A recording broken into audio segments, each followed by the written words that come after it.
ಎಂಕಂದ್ರೆ ಯಾನ ನಿಜ ನಿಜಟ್ಟು ತಗೊಂದಿಲ್ಲೇನ ಎಂಕ್ ಹೂಲ ಅರ್ಥ ಒಂದಿಜ್ಜಿ ಆಂಡಲ ನಿಜ ನಿಜನೇ ಎಂದು ಯಾನು ಮುಂದೆ ಇರಲಿ ಎತ್ತಂಡ ಗೆಜ್ಜೆ ಕಟ್ಟದಲ್ಲಿ ಯಾನು ಸುಳ್ಳೆ ಇಚ್ಚಿ ಅಪ್ಪುಚ್ಚಿ ಅಪ್ಪುಜಿ ಆ ವೃತ್ತಿಗೆ ಯಾನು ಖಂಡಿತ ಜಪ್ಪುಜಿ ಇದಕ್ಕೆ ಯಾನು ದಾನ ಮಲ್ಪಡು.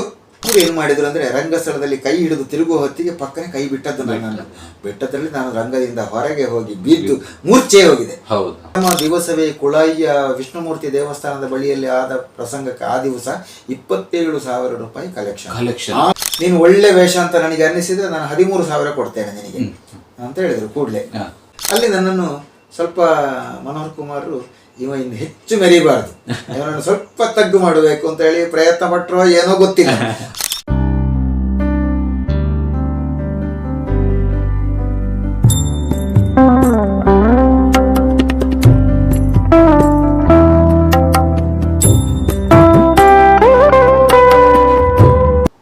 ಅಯ್ಯ ಒಳ್ಳೆಯ್ಯ ಅಂತ ಈ ರೀತಿಯ ಒಂದು ಎಲ್ಲ ಶೃಂಗಾರ ಇದನ್ನು ಸೇರಿಸಿ ಏನೊಂಜಿ ಮುರಾಣಿ ಮಲ್ಪುಲೆ ಏನೊಂಜಿ ಮುರಾಣಿ ಮಲ್ಪುಲೆ ಮಹಾರಾಣಿ ಮಲ್ಪುಲೆ ಅಂತ ಹೇಳಿದಾನೆ. ಮುರಾಣಿ ಎಂಚಿನ ಪನ್ಪಾಯಿ ಮುರಾಣಿ ಅತ್ತವು ಮಹಾರಾಣಿ ಅವೇ ಅವೇ ಅವೇ ಅವೇ ರಾಣಿ ಅಂತೇಳಿ ಈ ರೀತಿ. ಯಕ್ಷಗಾನ ಇನ್ನು ಸ್ವಲ್ಪ ಬರೆಸು ಕಷ್ಟ ಉಂಟು ನನಗೆ, ಅದರಲ್ಲಿ ಅವರೊಟ್ಟಿಗೆ ಜೀವನ ಮಾಡುವುದು ಅಂತ ನನಗೆ ಆಯ್ತು. ಅದಕ್ಕಾಗಿ ನಾನೇನು ಮಾಡಿದೆ, ನಾನು ಬರುವುದಿಲ್ಲ ಅಂತ ನಾನಾಗಿಯೇ ಹೇಳಿದೆ. ಆ ಸ್ಥಿತಿಯಲ್ಲಿ ಅವರು ನೋಡುವಾಗ ನನ್ನನ್ನು ನೋಡಿ ಗುರುತ ಹಿಡಿಲಿಕ್ಕಿಲ್ಲ ಅವರು ಅಂತೇಳಿ ನಾನು ಗ್ರಹಿಸಿದ್ದೆ.